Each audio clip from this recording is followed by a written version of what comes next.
Avant, c'était le McDonald's de Saint-Barthélemy, le premier de Marseille. Et en 2021, eh bien, maintenant, c'est l'A3M.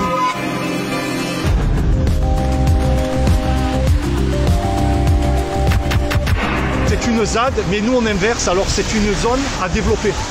On voit bien le béton, les bâtiments, il n'y a pas de couleur autour de nous. Aujourd'hui, ça a été un pari pour nous de mettre ces couleurs-là, de ramener un peu de la magie. Bonjour. Merci. Pour être complet dans une vie, il faut aider son prochain. Au lieu de sortir par le drive des hamburgers, on sort des colis alimentaires, des huiles, du riz, des pâtes, de la farine. C'est une aventure extraordinaire des ex-salariés de McDo avec les habitants et les associations, les collectifs des quartiers nord de Marseille, et pas que, pour créer l'A3M, pour remettre de l'emploi, de la formation, de l'entraide et de la solidarité dans nos quartiers. Ils s'appellent Madame Wali, Karima, Lila, Salim, Sabrina, Morad. Ils sont tous bénévoles. Nous sommes avec des frères et sœurs ici, on travaille avec le cœur. Et pendant ce temps-là, à Marseille, ils ont transformé cet ancien McDonald's des quartiers nord en centre de distribution alimentaire. Ici, dans le 13e et 14e arrondissement de Marseille, c'est le lieu qui regroupe 80% des cités de Marseille et il y a 150 000 habitants. Le taux de pauvreté, il est endémique, le chômage, il est endémique. On n'est pas au rouge, nous on l'a dépassé depuis très longtemps, on est au rouge écarlate. Donc l'aventure, elle a commencé avec Kamel. Elle a commencé au mois bien avant, mais au mois de mars officiellement, c'est là où on a réquisitionné le lieu. Et jamais, un an après, on aurait pu penser en être là où on en est là, avec des tristes records, où on délivre par jour maintenant plus de 1000 colis. Cette zone géographique, elle a été délaissée, elle a été stigmatisée.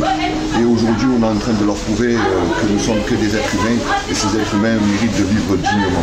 Ces murs, Kamel les connaît bien. Il était le directeur adjoint de ce McDonald's avant que l'enseigne soit placée en liquidation judiciaire en décembre 2019. Toujours salarié de la chaîne de fast-food, il est maintenant le garant du lieu. Nous avons toujours la pointeuse et avec tous les noms des anciens salariés dans le mien. Et ça, cette carte-là, je l'ai depuis 1998. Nous, à l'époque de McDonald's, nous étions que des numéros. Que des numéros. Et aujourd'hui, au sein de ce restaurant, nous souhaitons être que des responsables, des êtres. C'est vrai qu'on est dans un McDo, mais aujourd'hui, voilà, on est dans un McDo social. Beaucoup viennent aussi pour le visiter, voir comment c'est à l'intérieur. Les associations et bénévoles ont demandé auprès de la direction de McDonald's France de pouvoir légalement récupérer le lieu. Ils prévoient d'y développer, en plus des distributions alimentaires qui ne reposent que sur des dons, un fast-food social et un lieu de formation et d'insertion professionnelle. Contactée par Brut, la chaîne de fast-food explique qu'elle n'est pas en mesure de faire de commentaires au regard des procédures en cours. On a ce qu'on fait depuis des mois, c'est-à-dire l'entraide solidaire et sociale pour les colis alimentaires. Et maintenant, on a l'A3M.